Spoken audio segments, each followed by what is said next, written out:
ഇതിനകത്ത് 2 ഘട്ടങ്ങളാണ്. ഒന്ന് 16-ാം തീയതി നടക്കേണ്ട വധശിക്ഷ എന്ന് പറയുന്നത് പോസ്റ്റ്പോൺ ചെയ്യുക എന്നുള്ളതാണ് ഒന്നാമത്തെ ഘട്ടം. അതിനുശേഷം ഈ അനുനയിപ്പിക്കാനുള്ള ശ്രമങ്ങൾ, അതായത് ഈ ബ്ലഡ് മണി കൊടുത്തുകൊണ്ട് ആളെ മോചിപ്പിക്കാനുള്ള ഒരു ശ്രമം നടത്തുക എന്നുള്ളതാണ് രണ്ടാമത്തെ ശ്രമം. അതിപ്പോഴും വിജയിച്ചിട്ടില്ല എന്ന് മാത്രമല്ല, ഇന്നലെയൊക്കെ നമ്മൾ കണ്ട വാർത്ത അത് ഒരിക്കലും സാധിക്കാൻ പോകുന്നില്ല. നിങ്ങൾ എത്ര പ്രവാചകന്മാരെ അയച്ചാലും ശരി, ഞങ്ങൾ വധശിക്ഷ നടപ്പിലാക്കുമെന്ന് താലാലിൻ്റെ കുടുംബം പറഞ്ഞതായിട്ടാണ് നമുക്കിവിടെ കാണാൻ കഴിയുന്നത്. അപ്പോൾ ആ രീതിയിലേക്ക് വരെ കാര്യങ്ങൾ എത്തുന്ന ഒരു സംഗതി വേറെ നിൽക്കുമ്പോഴാണ് ഇതിൻ്റെ ഇടയിൽ ഇതുപോലെ 2 വിഷയങ്ങൾ നടക്കുന്നത്. ഒന്ന്, ഈ ക്രെഡിറ്റ് അടിച്ചു മാറ്റാനുള്ള ശ്രമവും.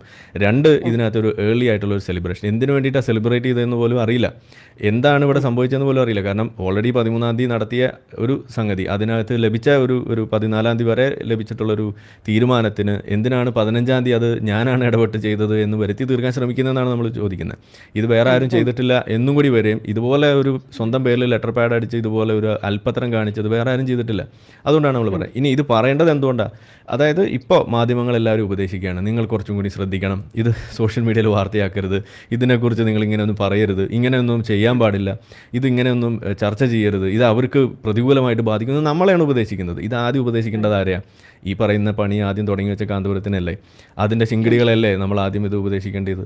അപ്പോൾ അവരെ ഉപദേശിക്കുന്നതിന് പകരം നമ്മൾ തുടക്കം മുതൽ പറയുന്ന കാര്യമാണ്, ഇത് സെലിബ്രേറ്റ് ചെയ്യാനായിട്ടില്ല. ഇതിനകത്ത് ഇപ്പോഴും പ്രശ്നം അവിടെ നിൽക്കുകയാണ്. ഇപ്പോഴും ഇത് രക്ഷപ്പെടാനുള്ള സാധ്യതയും വളരെ കുറവാണ്, രക്ഷപ്പെടാനുള്ള ചെറിയ സാധ്യതയുള്ളൂ. അതിന് പല കാരണങ്ങളുണ്ട്, അതിലേക്ക് നമുക്ക് പിന്നീട് വരാം.